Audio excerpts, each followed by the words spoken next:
Lieutenant Colonel, I do want to ask you off the bat, can you just help us break down the importance of drones and the benefit that they offer as far as the safety and the information that they're allowed to collect?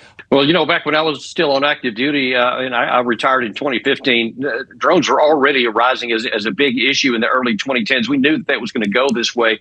But really beginning with the Armenia-Azerbaijan war in 2020 and then exploding with the Russia-Ukraine war, warfare has changed just flat out. It'll never go back to the way it was. Actually, I had a combat veteran from the Russia-Ukraine war on my show this morning that was talking about how incredible the drones are on the battlefield and how much they have changed, even tactics that I used throughout my whole career. What you're seeing in this video here in the Israeli-Arab Hamas war is an extension of that, because everybody understands that now then you can use drones to do things that otherwise a soldier would have had to do.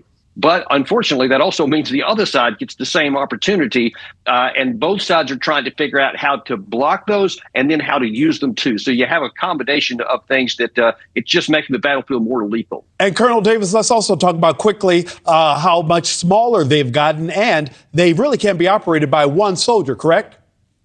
They can, yeah. They have everything literally from what they call micro drones, which can be just as small as a bug, literally. And of course, they don't have much range, but they can go places and send video back in a tactical environment that you'd otherwise never have. But then there's also the drones that drop hand grenades. There's drones that shoot missiles. There's drones that actually fly, the kamikaze ones. And then there's drones that are just for reconnaissance so that you can see what's going on in the battlefield. I mean, every way you want to look at it, this has dramatically changed the nature of the battlefield. And people are trying to figure out on all sides, how best to utilize this. And as technology always does, how to block the other side from using it. Colonel Davis, I want to shift a bit and talk to you about the situation right now in the Red Sea. What needs to happen in that area so that we can continue the safe transport of goods? Man, I wish there was an easy answer. I could just say, do this and man, everything will be fine. But every solution has a significant drawback. And the fact is, the hard truth is that we're just in a super tough situation that just belies easy answers. So you got to find out which has the least downside. And what we're doing right now is to try to avoid expanding the war, which, by the way, is America's #1 priority here. Do not expand this war that could potentially suck us in. So what the flotilla is doing is shooting down drones, shooting down missiles that are coming in, but they're not attacking points in Yemen, at least so far. I know there's a lot of talk about doing that.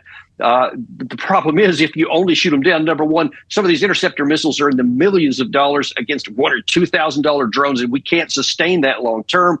But if you fire on the launch points, then you have a chance to draw yourself into a war, and that's bad news. Colonel Davis, I want to pull you into one more topic here. I want to talk to you about what's happening right now in Russia's assault on Ukraine. According to Volodymyr Zelensky, the president of Ukraine, Russia dropped 122 missiles and 36 drones in their latest attack.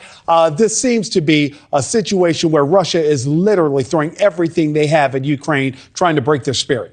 I think that this is probably going to be the beginning. I don't think this is a one-off just to see what happens, because Russia had been for almost a year conducting a significant amount of drone 20, 30 missiles or drones at a time every 5-6 days. And then all of a sudden, several months ago, they almost completely stopped, except for in the tactical area. I think what you've been seeing them doing is building up a stockpile so that they can launch a sustained large-scale attack throughout the wintertime to destroy their ability, the Ukraine side's ability to move troops around, for their energy infrastructure that can harm their ability to move troops around, as well as knock out the morale of the troops, which is already, frankly, quite low. And it remains to be seen how many drones they actually did have, how many missiles that they have produced, as to what comes next. But it's not likely to be good for the Ukraine side.